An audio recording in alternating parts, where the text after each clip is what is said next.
Question number exercise 3.2 का 2 number question है जो वेरी वेरी इंपॉर्टेंट है, जो आएगा वेरी वेरी इंपॉर्टेंट। क्या? तो देखिए ध्यान से, सबसे पहले आप सॉल्व लिख लीजिए। आपको कहता है solve 2x plus 3y 2x plus 3y equal to 11। इसको आप फर्स्ट मान लीजिए। फिर है आपका 2x minus 4y equal to minus 24 मान लीजिए, इसको सेकंड मान लीजिए। बात आगे भी करता है, m का वैल्यू निकालने बोलता है इसमें, और लास्ट में कहता है y equal to mx plus 3। इसकी चर्चा बाद में, पहले इसमें से आप x और y के वैल्यू निकालिए, तब तो m का वैल्यू निकलेगा। यहाँ m है कहाँ? m तो थर्ड वाला में है, तो पहले इसमें से x और y का वैल्यू निकालो जैसे निकाला था। Substitution method, by substitution method, ठीक है। तो देखना है क्या हो, कोई भी हम लोग किसी को ले सकते हैं। क्या? फ्रॉम लिख दिए, कोई भी स्वतंत्र है, फर्स्ट या सेकंड, फर्स्ट या सेकंड। आप फर्स्ट ले रहे हैं, फ्रॉम फर्स्ट डी के। ऐसा नहीं है कि मुझे आसान होता है फर्स्ट में, नहीं, कोई भी लेकर बना सकते हैं। तो फर्स्ट क्या हो गया, आप लिख लो आराम से, 2x plus 3y equal to 11। एक को आपको राइट साइड भेजना है, ऐसे मैथ में याद रखना है। एक को कहां भेजना है? Right side, right side. तो जिसको भेजना है उसको हाइड कर लो। क्या दिखाई दे रहा बताओ?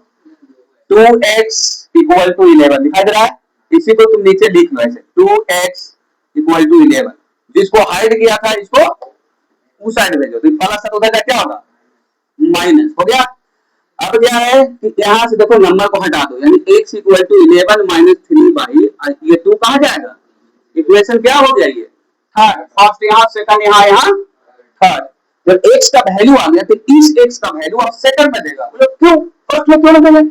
फर्स्ट तुमने ले चुका है, फ्रॉम फर्स्ट, फर्स्ट से तो ये वैल्यू आया, फिर फर्स्ट में रखेंगे, सेकंड में रखेंगे।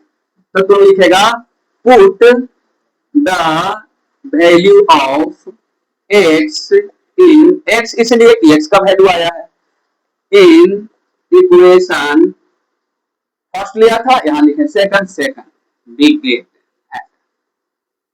सेकंड लिखो पूरा बढ़िया आराम से, जो यहाँ लिख दिया सेकंड, तो सेकंड पूरा पुट करोगे यहाँ पे ऐसे, 2x minus 4y equal to minus 24। ऐसे करने के बाद x का वैल्यू आया है तो यहाँ 2 है, 2 लिख दो। x का वैल्यू देख लो, देख लो जो है वो बैठाओ, ब्रैकेट लो, 11 माइनस 3y बाई 2। ऐसे देख लो, आगे बढ़ो, इसका वैल्यू बैठा दिए, ये माइनस है, माइनस है, 4 इक्वल इक्वल माइनस 24। ऐसे अब देखो 2 से 2 खत्म, बचा क्या? 11 minus 3y minus 4y equal to minus 24। Minus minus plus, minus 7y, minus 7y equal to minus 24।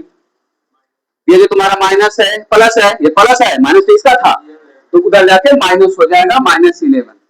तो आपको क्या होगा यहाँ पे?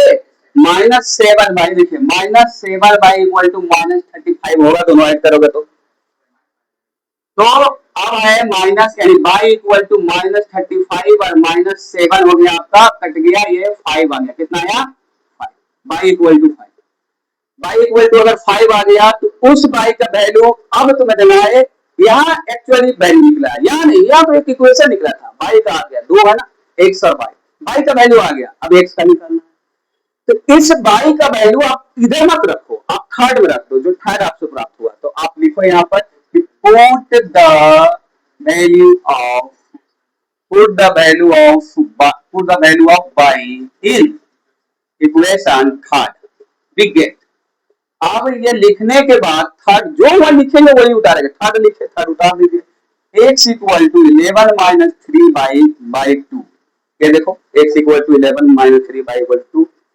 अब वैल्यू रख दीजिए आप, तो x equal to 11 minus 3 into y का वैल्यू 5, यानी x इक्वल टू क्या हो गया आपका? 11 माइनस 50 बाई 2, क्या हो गया? Minus 4 by 2। कितना कटेगा? माइनस 2, यानी x बराबर माइनस 2 और y बराबर 5। यहाँ मैथ खत्म नहीं होता, इसलिए तो मैं बोला वेरी वेरी इंपॉर्टेंट है, बार बार एग्जाम में पूछता है। यहाँ आगे बोलता है इसमें find the value of n, कहाँ इसमें m है, अब आ जाओ। तो फिर एक क्वेश्चन दे रहा है, यहाँ पर लिखना 9, ऐसे 9 लिख के तब एक इक्वेशन फिर दे रहा है कि इसमें से दिखाओ। तो कह रहा है क्या?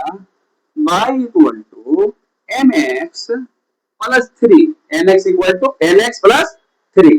यहाँ इक्वेशन है। अब इसको तुम जो मान, फर्स्ट हो गया, सेकंड हो गया, इसको क्या मानोगे? थर्ड, 4 मानोगे। क्या मानोगे?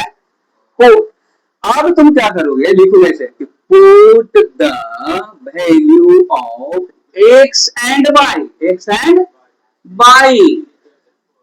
In equation 4। 4 में देगा दोनों का वैल्यू, x और y दोनों का इसमें देगा, तो दे दो। देखो y की जगह पे 5 है, तो आप लिखोगे 5 इक्वल टू m है, m इंटू x है कितना? x इक्वल टू आया है -2 और प्लस 3। ये क्या हो गया? ये जो m है, m 5 है, 5 हो गया हमारा। ये कितना हो जाएगा? -2m plus 3। यहाँ देखो -2m ऐसे रख देते हैं, और ये 5 है, प्लस जाकर उधर क्या हो जाएगा? 2। क्या बचेगा? 2। और यहां से 2 नीचे जाएगा, -2, तो मान खत्म। क्या हो गया? -1। यानी m का वैल्यू क्या आ गया? -1। ये देखो आंसर है -1 m का वैल्यू यहाँ पे। ये आंसर हुआ। ये क्वेश्चन बार बार हो रहे हैं, बोर्ड में बार बार पूछता है, वो भी 4 मार्क्स से 3 या 4 मार्क्स में, ज्यादा 3 मार्क्स जरूर पूछेगा ये क्वेश्चन है, इतना बड़ा।